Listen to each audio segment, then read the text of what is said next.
and we will see you soon. All right. Thanks so much. Bye-bye. Bye-bye. Thank you. Bye. Next up is Bruce Robert Coffin. Enjoy. We are here today with Bruce Robert Coffin. He has been nominated for an Agatha Award for a Best Contemporary Novel for his book called Beyond the Truth, which is the third in the Detective Byron mystery series. Welcome, Bruce. Thank you. It's a pleasure to be here. Let's start off by telling our listeners a little bit about yourself. I am a retired detective sergeant. I worked 28 years as a police officer for the city of Portland in Maine, and now I write full time. That's pretty much it. When I was a police officer, my last assignment on the job was that I was the detective sergeant in charge of the homicide and violent crime detectives. Post 9/11, I also was loaned out to the FBI for 4 years, working counterterrorism cases for the Boston division. And that's about it. And now I write full time, which is really my dream before law enforcement was to be a writer. So I've just been slow at realizing that. I guess you have a lot of background that you can pull from to write your mysteries. I do. It's funny. I really honestly didn't think that the dream of writing would ever reassert itself. I didn't think I would ever pick up a pen and start telling stories. And it's too bad because a smarter person would have taken notes during his career. But that's how it works, I guess. It's the Detective Byron mystery series. And John is my protagonist throughout the series, and he is, coincidentally enough, a detective sergeant in charge of the violent crime and homicide unit for Portland. I thought, why reinvent the wheel, right?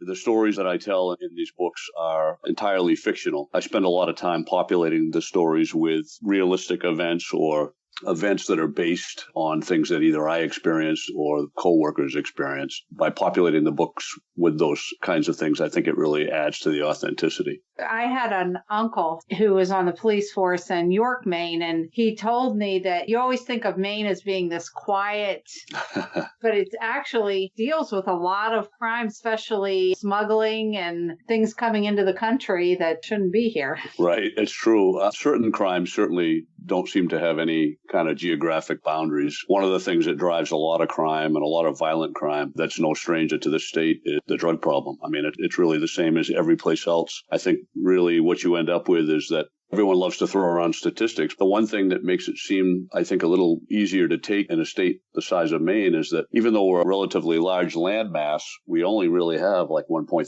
million people living here. And there are, of course, counties and cities that have more people than that around the country. So I think comparatively, it seems like it's a pretty peaceful place. Yeah, it finds its way here as well. Seems to me like there's a lot of places to hide in Maine, though.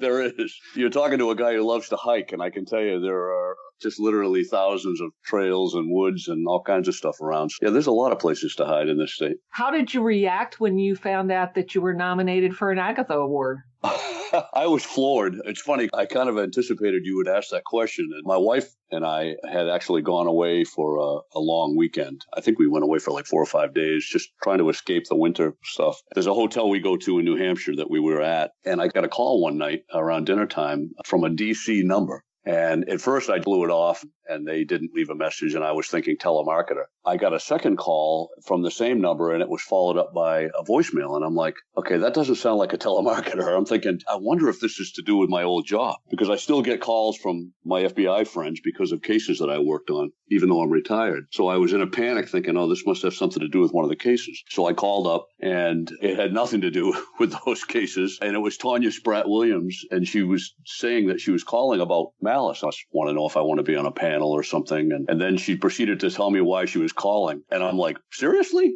Me? I didn't believe it. I'm like, holy God, I'm a finalist. And then she's telling me the other people. And I'm like, oh my God. I went back to the table where my wife was. And she goes, what was that? And I was having a hard time forming a thought. And I'm not usually at a loss for words. But yeah, I was really taken aback. I'm still scratching my head. It's such an honor. You know, you're looking at a guy who just finally got to meet Louise Penny in person last year. And that was a thrill. And then to actually be sitting alongside her now as a finalist for the Agatha is just beyond belief. Absolutely. You're definitely in some great company. It is definitely fun. I'm looking forward to Malice this year. This will be my third, and I'm really looking forward to this one even more than usual. So. Now, you spoke about you used some of your experiences. What got you started tell us your process of how you got published, because we have a lot of first-time writers that listen to us. It was very similar to what everyone else goes through. It was really strange. I had not written anything fictional for the better part of 30 years. I think the last fictional thing I wrote was during a college creative writing class. And I went into law enforcement when things didn't go the way I wanted them to. And so I tell people that there's probably defense attorneys out there that would argue the fact that I hadn't written any fiction in 30 years, but that's what they do. So, and really what happened was about 6 or 7 months before I retired, I had no plan really at that point to retire. And my wife bought me an iPad, which really my first foray into the 21st century, I think. And I started writing. I realized it was like a WordPad app on the iPad, and I started writing, just fooling around. And all of a sudden, this John Byron character came pouring out, and I just kept going. And it really sort of rekindled my love of writing. And I didn't even know what I was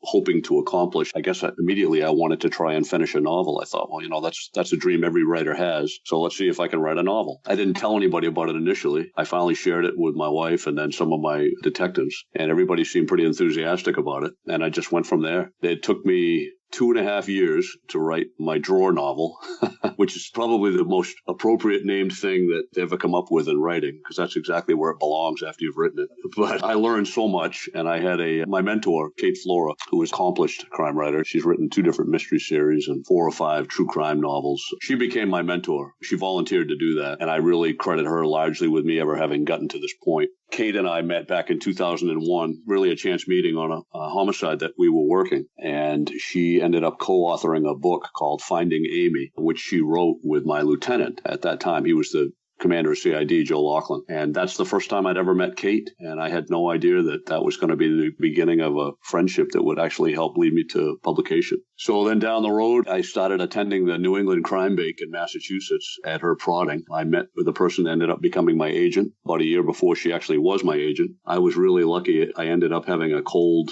submission to HarperCollins. That was the first thing that I had that anyone showed any interest in for my second attempt at that first novel. They got back to me and said, geez, we really love this. And then they proceeded to talk over the next 4 pages of email about what was wrong with the book and tell me if you think you could fix any of this stuff, we'd love to have another look. Kate informed me that wasn't the flowery turn down letter that I took it to be, that it was actually to revise and resubmit. I did everything they asked. I spent a month working on it. When I was done, I panicked, because I thought, well, geez, if I send this back and they like it, what am I going to do then? I went back to Crime Bake because a year had passed. My goal at that point was to try and find an agent before I submitted this. I was lucky enough to have 4 agents ask for the full manuscript. Ultimately, I chose an agent and they began submitting. And just before Christmas time, we actually had offers from Random House and HarperCollins for a series based on the strength of the first manuscript and my idea for the second book in the series. It sort of went from there. By February of 2016, we had a contract agreement, and the first novel, Among the Shadows, came out in September of 2016. We've just been on a crazy ride ever since. Wow, that's wonderful. I'm curious. We hear this a lot from authors that their first novel was years and years in the making. And then they get a deal, and then it's like, oh, well, then the second book came out, and then the third book came out. It just seems like once you break through, it seems to come easier. Is that true? Well, it doesn't really come easier. I think every book presents its own challenges. Kate had warned me in advance. She was famous for telling me to be careful what I wish for. She was very confident that I would be published. And like every unpublished writer, I had those days where I was really down on myself or my abilities, and I began to wonder if it was going to happen. And she kept saying, you need to be careful what you wish for, because this is a lot of work once you accomplish this goal. And she was right. I mean, the reality is, before that first book was ever published, I had the 2.5 years on the drawer novel, which really was the idea, at least the platform. It was a separate novel, but it was, without writing that first book, I couldn't have written Among the Shadows. It was largely based on the same premise. Really, it took me almost 4 years, I guess, to write the book that ended up becoming the first novel, if you count those. And since then, I've really had less and less time for every book. By the time we had established a contract, book number 2, which was Beneath the Depths, the manuscript was already half written. So I had a little extra time with that one. And then the third novel, Beyond the Truth, literally I had just over a year to write that book. So it gets harder every time. There's no question about it. So what advice would you give to aspiring authors then? It's easy to say now that I've actually gotten to the point where I've been published and I've realized at least the first few steps of this dream, this ride that I'm on. I think it's easy to tell people that you really should enjoy the aspect of writing, because I guess the way that I tell people you'll know if you're a real writer is, the reality is if suddenly I didn't have a contract to continue this series tomorrow and I had to write a spec book, what my agent loves to call a spec book, I love that term, I would still write. Now I'm addicted to it. It's what I do. So I get up every day and I write. And I think the truth is, if you're a writer, you're going to write. You guarantee that it's going to be published or not because you have to write. Enjoy that aspect of it, because the only time that you'll really be free to be as creative as you want to be and to take as much time as you want to take is before you're published. After that, there's a lot of people that are going to want a piece of you. I mean, your agent has a say in what happens and has a vested interest in what happens to your career. Your publisher does. Your fans definitely want more books to come out if they love the characters that you're writing. Really revel in that time that you have to learn the craft and to get better at it and to be creative and to just keep plodding along. Well, I've heard the saying that nobody's waiting for your first book. No, that's true. That is very true. And the other thing about a first book, too, is everybody worries when you turn in a manuscript whether or not it's going to end up doing what you want and if people will like it. I mean, you can't write something that everyone's going to like, at least if it's identifying with the people you hope will like the genre you're writing in. That's what you hope for. I think the reality is it's just fun, but you have to know that on that first book, nobody really expects much. So anything that happens is a bonus. Once you've written a book and people have deemed it a good book or you've got a following now, the demands go up. I mean, people now expect you to turn out a book at least as good as the one prior or better. And so I think it definitely becomes harder, I think, the longer you write and the longer you write a series. People's expectations just rise. Is this going to be an ongoing series or do you have a set number of books you plan on? We'll really see where this goes. John is developing a fan base. It's funny, people go, no, you're developing a fan base. I said, no, it's John Byron that they all want to see, not me. We've already reached an agreement for a fourth novel, which I'm closing in on the end of the manuscript. It's due out in January of 2020. I have ideas for other novels in this series that I'd love to see keep going. But we'll see. We'll see what happens. I also really have some what I think are good standalone ideas that might lead me to take a break from the series and come out with something different, sort of recharge my batteries and then go back to the series. Who knows really where things will go. We know you're attending Malice Domestic, and we are so looking forward to meeting you there. What other events do you have coming up? Oh, this is a busy year for us. I'm doing most of the major conferences. I'll be at Thriller Fest in New York City in July, Crime Bake again in Massachusetts, VoucherCon in Texas, and then I've got a bunch of library appearances and bookstore signings lined up right through December. and I've actually done a lot of these. This is becoming a weekly thing, the podcasts, which are a lot of fun to do. They're a lot of fun because you can do them from your house, too, which is nice. Yeah. But I've been traveling back and forth to Massachusetts a lot. For the first 2 years, really, Maine was the lion's share of my appearances, other than the conferences, and now it seems to have really spread. I'm going down to Massachusetts once or twice a week here lately. It's nice to see the audience growing into southern New England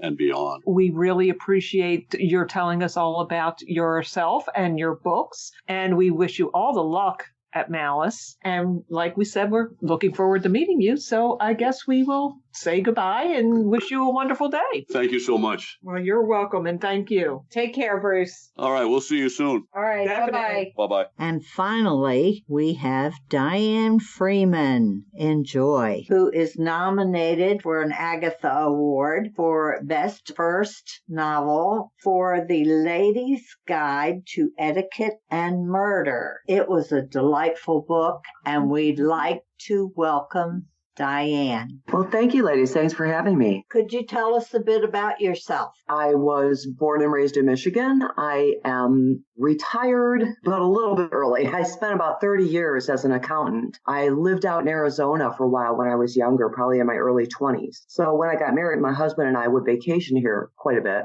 And now that we're both retired, we split our time between Arizona and Michigan. So we like to say we're living the endless summer. Wonderful. What was your reaction when you found out you were nominated for the Agatha? Disbelief. It was so unreal. I have kind of been living in a state of astonishment for the past 2 years. I am older, but I'm a brand new author. And a couple of years ago, I had an agent who loved my book and wanted to sell it. Jaw dropped. I couldn't believe it. And since then, everything that's happened has been the same type of experience. The nominations were just astonishing to me. January is now my favorite month. It's never been much on my agenda before. First, the lefty nominations came out early in January. And again, I'm over here in Arizona, so by the time I get up and get onto social media, all the excitement's been brewing for a while. I saw these congratulations and, oh, gee, thanks. What did I do?